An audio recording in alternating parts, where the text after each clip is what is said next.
Bueno, como dijimos el otro día, esta semana llega Mike Pompeo, Sí. que es el ministro de Relaciones Exteriores de Estados Unidos. Ujú. Llega el jueves 18 y se va a quedar también el viernes 19. Perdón, te hago un pequeño para aquellos que no están tan familiarizados con la política de Estados Unidos. Al ser un país imperial, el Ministerio de Relaciones Exteriores es el más importante. Sí, el Exactamente. secretario de Estado es lo más parecido a un primer ministro que tiene el gobierno de Sí, Estados bueno, Unidos pero en algún punto. Digamos, Digo, es más que el canciller de acá. es mucho más que es el mucho canciller de más que acá, pero es menos que el ministro de Defensa de allá. Sí. Porque el presupuesto que tiene la Secretaría de Estado es muy inferior. Digo, por ejemplo, el Comando Sur para Sudamérica tiene un presupuesto infinitamente superior al del Departamento de Sí, Estado, sí. en lo que a nosotros nos concierne. Claro. Bueno, cuando Macri envió a un antiguo empleado suyo, Fernando Orís de Roa, como embajador a Estados Unidos, Orís de Roa hizo un sinceramiento extraordinario. Dijo, bueno, Estados Unidos tiene intereses estratégicos en temas de seguridad, de defensa, y nosotros vamos a acompañarlos en eso. Y nosotros tenemos necesidades económicas. Entonces, vamos a hacer un acuerdo en esos términos. Bueno, Orís de Roa era gerente de la empresa productora de limones de Macri. Después se la vendieron a Bember y Orís de Roa siguió allí. Y Trump bromea cuando lo ve a Macri o Orís de Roa, dice lemons. Porque en realidad la única concesión que habían obtenido de Trump antes del reforzamiento de los desembolsos del Fondo Monetario eran la apertura para la importación de limones. Macri le está pidiendo que abra la posibilidad de exportación del biodiesel y Trump le dice, Sí, oíme, no me podés pedir otra cosa. no way. Eso no, de eso no. Entonces, bueno, llega Pompeo. Y esto coincide, de acuerdo a lo que Orís de Roa había anticipado, con un decreto que va a firmar Macri, yo creo que inconstitucional, que va a declarar al partido político libanés Hezbollah como organización terrorista, Sí. que es un reclamo de Estados Unidos. Que se lo ha, digo, los europeos se niegan a eso, porque sostienen que Hezbollah tiene un aparato militar, pero también tiene un aparato político, que es uno de los partidos políticos más importantes del Líbano, que tiene el respaldo de Irán, pero que es un partido político libanés. Esto es tremendamente peligroso, porque tal como hizo Menem en el año 91, implica introducir a la Argentina en el escenario global. Menem era el General González. ¿Se acuerdan del General González? Macri también. Digamos, está ahí en medio del general ruso y el general norteamericano en la mesa de arena y pone cara de inteligencia, pero no entiende un pomo de lo que están hablando. Es lo mismo que pasa con Macri hoy.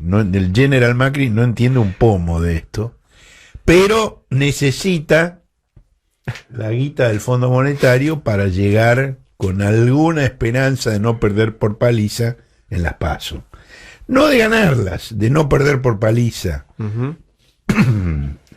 Entonces, en el aniversario 25 del atentado a la Daya, va a firmar este decreto y llega Pompeo. Ahora, dos cosas. Primero, ¿con qué cuenta la Argentina para bancar lo que se va a venir por haberse introducido de esta manera en un conflicto ajeno, tal como hizo Menem, y la consecuencia fueron justamente los dos atentados, el de la Embajada de Israel y el de la Daya? Claro. Bueno, hoy hay una nota muy interesante en el diario La Nación, que yo recomiendo calurosamente, que muestra que por falta de inversión, falta de adiestramiento y malas condiciones del material, las Fuerzas Armadas han tenido en los últimos años más de 150 muertes. Aparte, digo... Sin contar el Ara San Juan. No, contando el Ara San Juan. Sin contar el Ara San Juan son 111. Bien. Bueno, esto implica submarinos que se van a pique, aviones que se caen, tanques que se estrellan contra un árbol. Bueno, todo por el estado de equipamiento de equipamiento y de adiestramiento, no solo de equipamiento, porque además el equipamiento tiene que ver con el adiestramiento, Claro, sí. porque si vos no tenés horas de navegación, horas de vuelo, y presupuesto para ejercitaciones, estás con un déficit.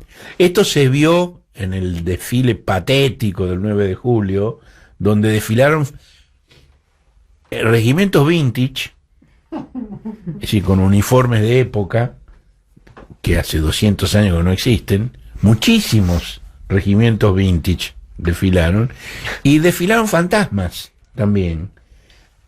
La Asociación de Amigos del Portaaviones 25 de Mayo, que fue desguazado en la India en el año 97. Bueno, Desde el año 97. Son amigos fieles. Son de una fidelidad conmovedora. Mientras no dejaron marchar, por A las ejemplo, minas, a a las las enfermeras. veteranas enfermeras de Malvinas, Y ¿no? no entiendo Las por qué. corrieron de ahí. No entiendo por qué, aparte, digamos, del instinto, digamos, de repulsión machista, no Claro. entiendo cuál es la razón, porque les hubiera venido bien también a ellos, ¿no? Pero evidentemente el prejuicio es más fuerte. Y desfilaron los veteranos de Malvinas. Toda la atención se concentró en un tema, a mi juicio, muy menor, que fue la presencia del ñato Rico. Para mí ese es un tema realmente menor. No es menor la burrada que dijo el ministro Aguad después, pero el hecho de que Rico haya desfilado, digo, se haya alzado o no se haya alzado contra la Constitución, ha sido una rebelión, un motín, toda esa discusión que si quieren discutirlo, yo me siento a discutirlo con quien quiera porque lo conozco de arriba abajo el tema, porque no tiene importancia en este momento. El hecho es que Rico fue un veterano de Malvinas y tuvo un desempeño encomiable en Malvinas. Hizo cosas, digamos, que muestran que como milico es un tipazo. ¿Viste? Caminó 8 kilómetros con un suboficial herido a hombros. Cosas, digamos, que son... y merece ese reconocimiento. ¿Por qué no va a desfilar? Pero para mí eso no es lo importante. Lo importante es que están usando la bandera de Malvinas para tapar la entrega de la soberanía en Malvinas. Este gobierno está entregando la soberanía en Malvinas a pesar del artículo de la Constitución que dice que tiene que defenderla. Desde el acuerdo Duncan-Foradori, que no fue enviado al Congreso porque inventaron que no era un tratado sino una declaración, y juegan con las palabras. Tendría que haber ido al Congreso, no fue. Donde plantean eliminar todos los obstáculos para la navegación, la pesca, la explotación petrolífera, y están haciendo licitaciones de petróleo donde permiten que participen empresas multinacionales que ya han hecho explotación cuando estaba prohibido hacerla en la zona, convenios pesqueros. Están rifando la soberanía argentina en Malvinas y encubren esto con los pobres lisiados que merecen todo mi respeto y todo mi homenaje, incluido Aldo Rico, no tengo por qué excluirlo Aldo Rico. El que es un canalla es Aguad, no Rico. Rico hizo lo que hizo, todos sabemos lo que hizo, y ni Aguad puede engañar sobre lo que Rico hizo. Ahora, esta mentira, a mí me recuerda una frase famosa del doctor Johnson, el gran escritor británico, que dice que el patriotismo es el último refugio de los pícaros. Y se aplica perfectamente a este caso. Esa era una de las dos cosas que quería decir. La otra... Antes de que pases, te quería hacer una pregunta que tenía que ver con la nula respuesta del gobierno ante las declaraciones de su ministro de Defensa. ¿Se lo tiene que tomar como un respaldo, digamos? Lo obvio, es el ministro... No es que del gobierno respecto del ministro, es el gobierno que dijo digamos, eso. es la postura oficial. Es la postura Es que el alzamiento cara pintada fue un hecho menor. Un hecho menor. Bien, bueno, y el radicalismo, ¿quién reaccionó? Ricardito, Casella, Storani y Jaunarena, y nadie más. Claro. El partido no dijo una palabra. Es una vergüenza. Bueno, los radicales es... Buen día. Buen día, Buen día, Roberto. Roberto. Sí, los cuatro eran miembros del gobierno en ese momento, Alfonsín. Jaunarena Los era más el directos. ministro de Defensa. Jaunarena era el Claro. ministro de Defensa, Claro. Storani era diputado, Casella era ministro de Trabajo. Claro. Bueno, Ricardo Alfonsín no era. O sea, los parte del únicos gobierno, los únicos que salieron fueron los que lo Y sufrieron Ricardo era hijo. en carne propia. Claro. Los que estaban. Claro. Sí. Los únicos. Me llamó la atención de Jauna Arena. Está bien. Lo cual califica extremadamente a Aguad, porque si hasta Jauna Arena, a quien durante años yo he llamado con toda justicia el vocero de la corporación, cuando era ministro. Bueno, la otra cosa que quería recordar es quién es Mike Pompeo. Sí. Perdón, recordemos, ¿viene cuando? ¿El viernes? Y el jueves. ¿El jueves llega? Llega el jueves y se queda jueves y viernes. El viernes le van a hacer un acto en la Plaza Seca donde estuvo la Embajada de Israel con algunos de los familiares de las víctimas que giran dentro de la órbita de la DAIA, que son muy pocos. La mayoría está impugnando todo esto que se está haciendo. Hay una serie de compromisos que la Argentina asumió ante el Sistema Interamericano de Derechos Humanos y que no está cumpliendo respecto de las cosas que tiene que hacer como reparación por el atentado, lo cual incluye un reformateo de los servicios de informaciones que comenzó a hacer Cristina en los finales de su gobierno y que echó en marcha atrás Macri en cuanto asumió. Bueno, Pompeo en abril de este año tuvo un conversatorio con alumnos de la Universidad AM de Texas, una universidad pública muy grande, muy importante, y que ha sido una fuente de reclutamiento importante para la CIA. Pompeo, antes de ser ministro de Relaciones Exteriores, fue director de la CIA. Y es el único caso de un director de la CIA que llega a secretario de Estado.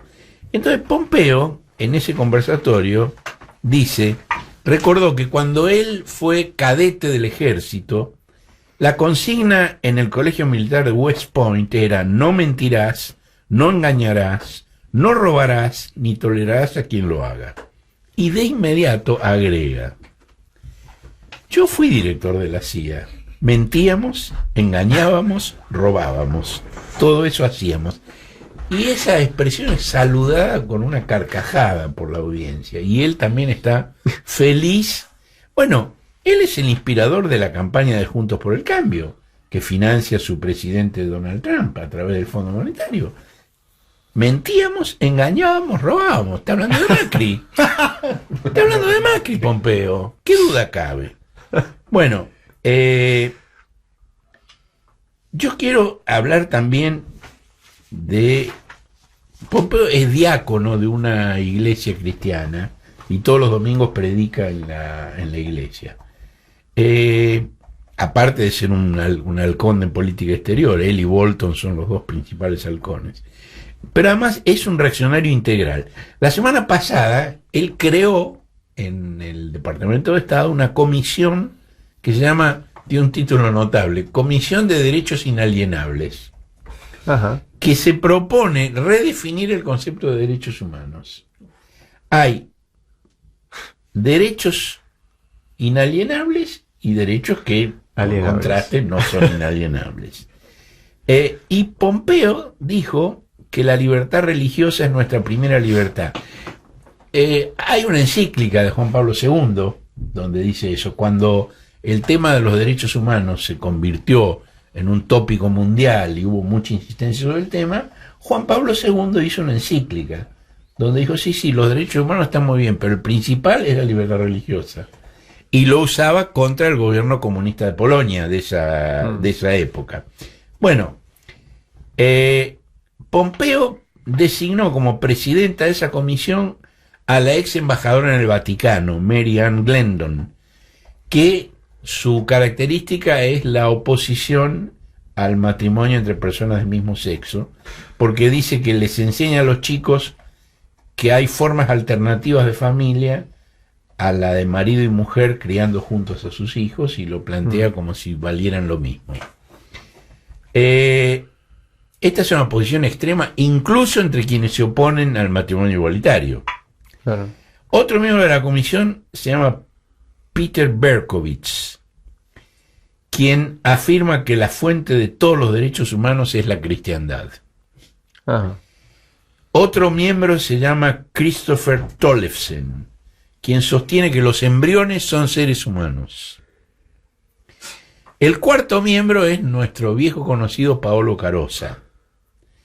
Paolo Carosa era miembro del estudio jurídico de William Rogers, el subsecretario de Estado de Kissinger, y fue contratado, mejor dicho, fue contratado el estudio de Rogers, que designó a Paolo por el gobierno de Menem, para escribir un libro explicando que la mayoría automática de la corte menemista eran juristas maravillosos y que sus fallos eran inobjetables.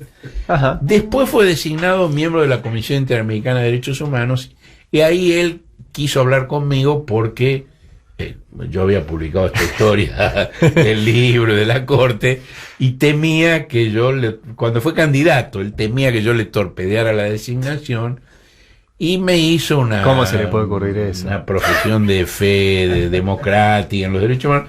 Fue electo, y la verdad que como miembro de la Comisión Interamericana se portó bien, tuvo un buen desempeño. Bueno, te tenía vos como gendarme, ¿no? Es miembro de... Marca personal. Andás cagar. Si me porto mal, está Berbique mirándome. Gendarme la puta que te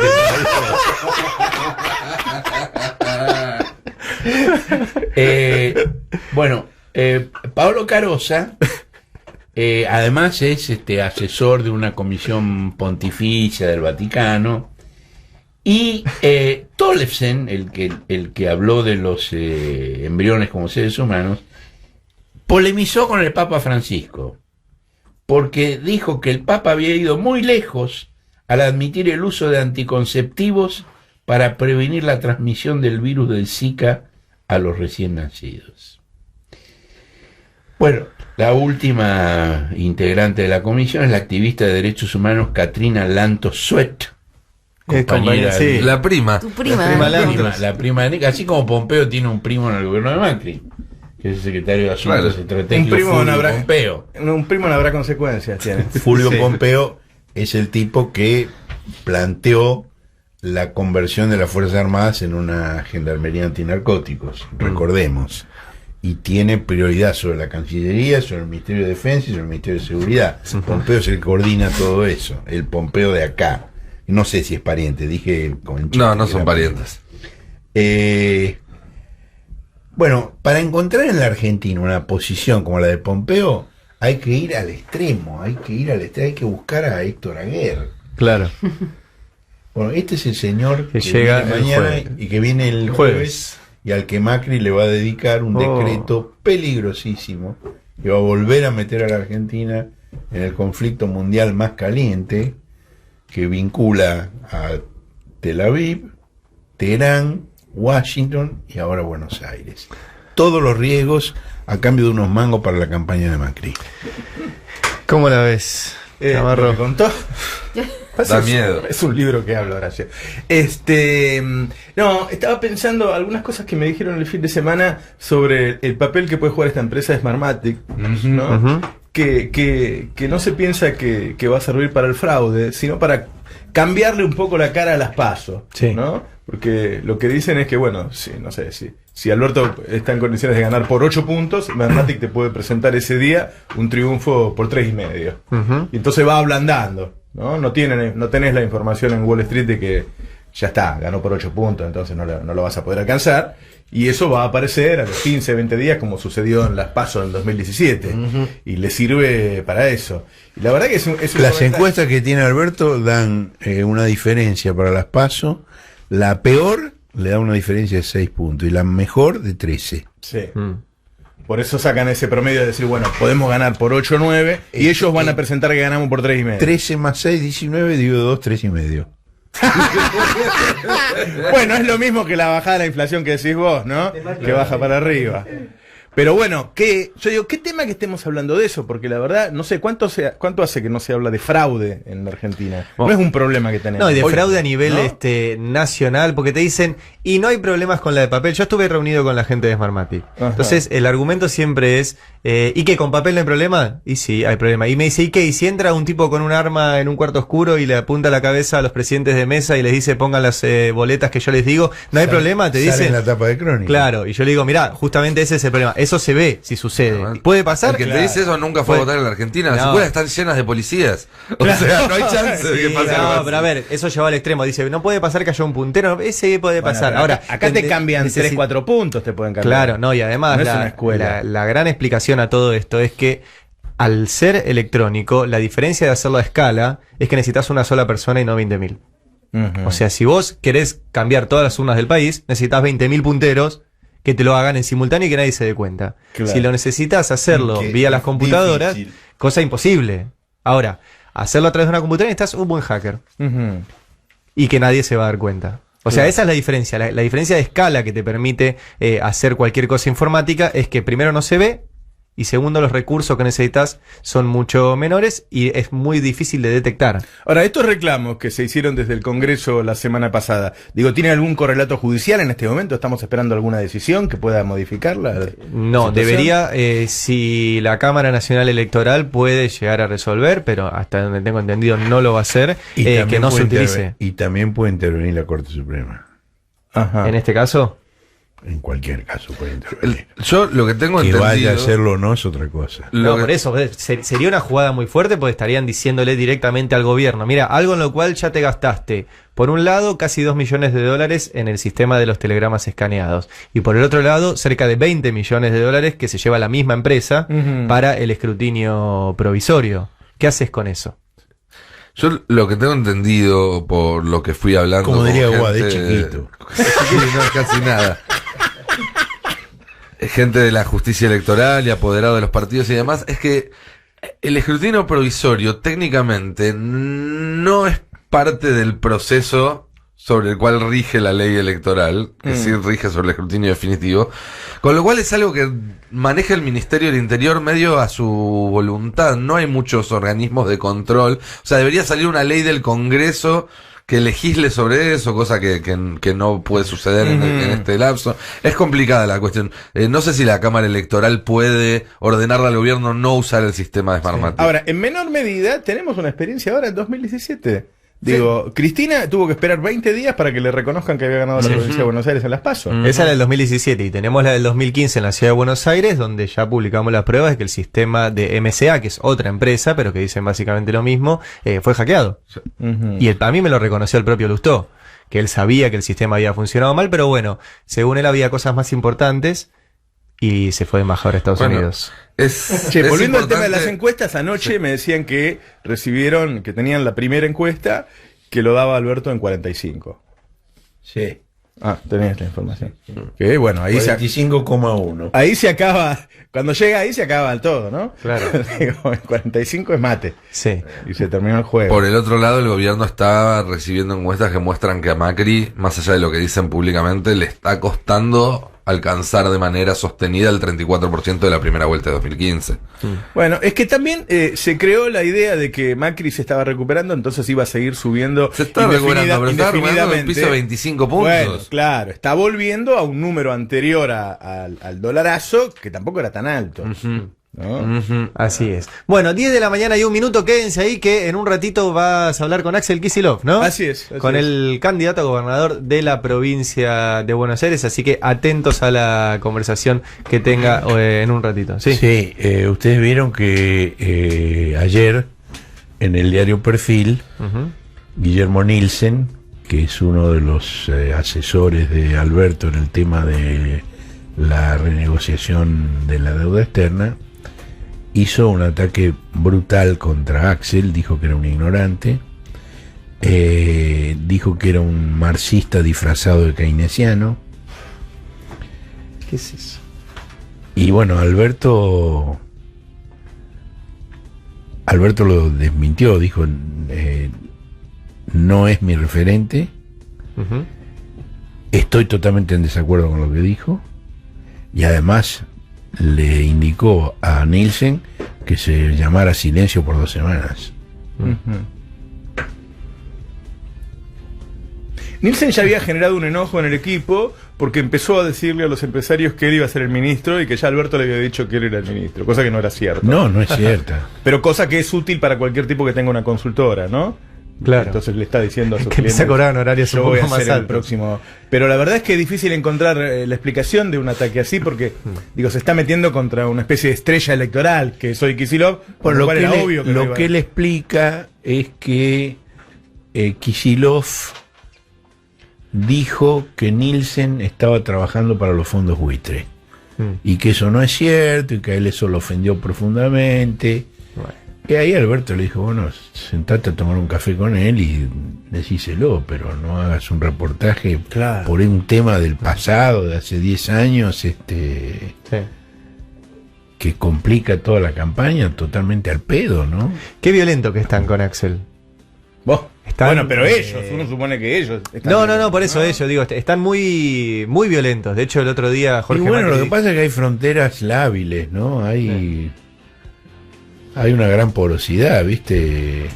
Nielsen podría estar en cualquier lado, ¿no? Claro. Voy a leer, es una línea nada más, un contacto mío en Facebook que leyendo esta columna de Nielsen en la cual Nielsen trata de Kicillof, a Kicillof de ignorante, comenta lo siguiente, dice: Nielsen, según su propio currículum vitae, fue PhD candidate, es decir que nunca se doctoró, ¿sí? Y él, este amigo mío que es doctor en historia, parte del CONICET y demás, dice: cuando no te doctorás en general significa o que no te da la cabeza o que sos un vago o que tu director piensa que sos un pelotudo y no conseguís otro director, usualmente porque sos un pelotudo o sos un vago, o porque en el fondo no te interesa, lo cual quiere decir que sos un pelotudo o un vago o un inmaduro que se metió en algo que no era para él. Kicillof, en cambio, con bastante menos edad que Nielsen, es doctor, defendió su tesis summa cum laude y además es investigador adjunto del CONICET, que es la institución científica más importante del país. O sea, es un tipo de 68 que no puede pedir una beca en el CONICET contra un tipo de los 38 ya jugaba en la primera línea de esa institución. Eso salda un poco el debate. Son ruidos que hay que tener en cuenta porque me parece que tiene que ver con esta alianza que está armado con este frente, en donde hay posiciones divergentes que incluso la vamos a ver después en el gabinete. Cuando vos preguntás cómo se va a conformar el gabinete, va a decir, bueno, un poco de Alberto, un poco de Cristina, un poco de intendentes, un poco de gobernadores. Igual hay algo importante, el día que se juntó con el FMI, Alberto fue con Matías Culfas y con Cecilia Todesca. No fue con Nielsen. Eso es clarísimo. Es que una cosa son las tensiones que va a haber y que es natural que haya, y otra cosa es pasar los insultos.